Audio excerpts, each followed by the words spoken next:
আমার কাছে রাজ্যের বিভিন্ন জেলার বিভিন্ন এলাকার মানুষজন ফোন করে যে তাদেরকে কোনো জায়গায় থানায় ডেকে বা থানার পক্ষ থেকে পুলিশকে পাঠিয়ে এই নিদান দেওয়া হয়েছে যে মাইক খুলে নিতে হবে, কিন্তু পুলিশের পক্ষ থেকে কোনো রিটেন অর্ডার কপি বা নোটিফিকেশনের কোনো কপি দেয়নি। সাউন্ড পলিউশন হোক আমরা কোনোভাবেই চাই না, কিন্তু এটা একবার না একাধিকবার কলকাতা হাইকোর্ট থেকে সুপ্রিম কোর্ট পর্যন্ত মামলা গড়িয়েছে।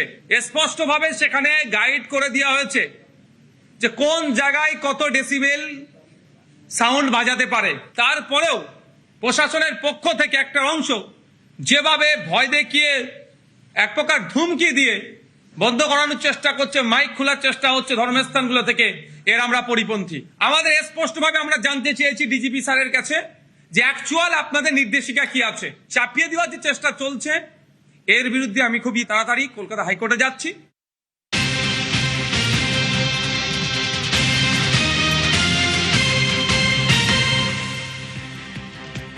পর্ষদের নির্দেশ সবাইকে মানতে হবে, একতরফা নিয়ম হলে প্রতিবাদ। প্রতিক্রিয়া মুর্শিদাবাদের সাংসদ আবু তাহেরের।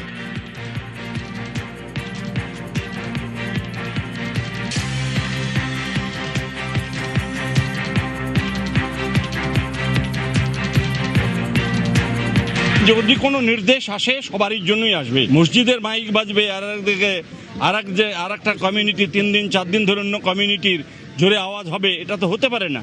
আমরা এটার বিরোধিতা করছি। মসজিদে সারা জীবন মাইক বেজেছে এবং সেটা দূষণের যে নিয়ম থাকা উচিত সেটা মেনেই হচ্ছে। সুতরাং আমরা মসজিদের মাইক বন্ধ হবে আর অন্য কিছু হবে, এটা হতে পারে না। এর বিরোধিতা নিশ্চয়ই আমরা করব।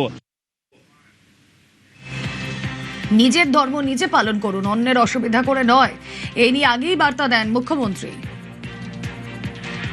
আমরা তো ধর্ম পালনে কাউকে বাধা দিইনি। বকরি ঈদও করেছেন, পশু হত্যা আইন মেনে করেছেন, মহরমেও বেরিয়েছিলেন অস্ত্র বাড়িতে রেখে, কোনো অসুবিধা নেই। ভদ্র থাকবেন, আইন মেনে চলবেন, ডিজে থেকে দূরে থাকবেন, নিজের ধর্ম নিজে পালন করবেন, অন্যর কানে গিয়ে ফুফু করার দরকার নেই, সব ঠিক চলবে, সুন্দর চলবে।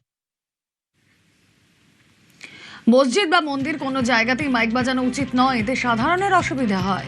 প্রতিক্রিয়া দিলীপ ঘোষের।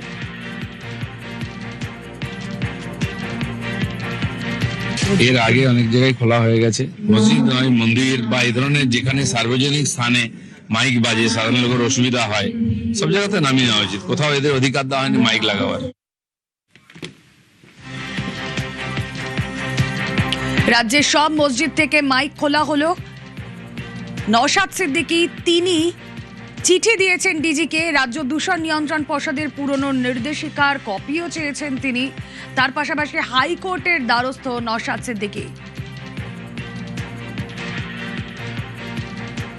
অগ্নিমিত্রা পাল তিনিও বলছেন কোনো জায়গায় কারোর অসুবিধে করে মাইক বাজানো যাবে না।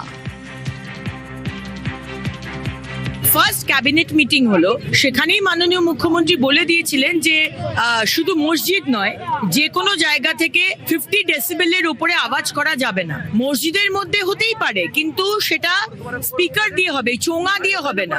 একটা 50 ডেসিবেলের উপরে কোথাও আপনি আওয়াজ করতে পারবেন না। এটা শুধু মসজিদ বলে নয়, মন্দিরেও করতে পারবেন না, কোনো জায়গাতে করতে পারবেন না। যা নিয়ম তা মেনে সবাইকে চলতে হবে, আবেদন মন্ত্রী তাপস রায়। একটা নিয়ম একটা আইন তো থাকবে, বিভিন্ন নিয়ম বিভিন্ন আইন তো থাকবে না। সেই নিয়ম অনুযায়ী সকলে চলুক, আমরাও যেন চলি, সকলে মিলেমিশে যেন নিয়ম আইন মেনেই চলি, এটাই আমাদের আবেদন সকলের কাছে।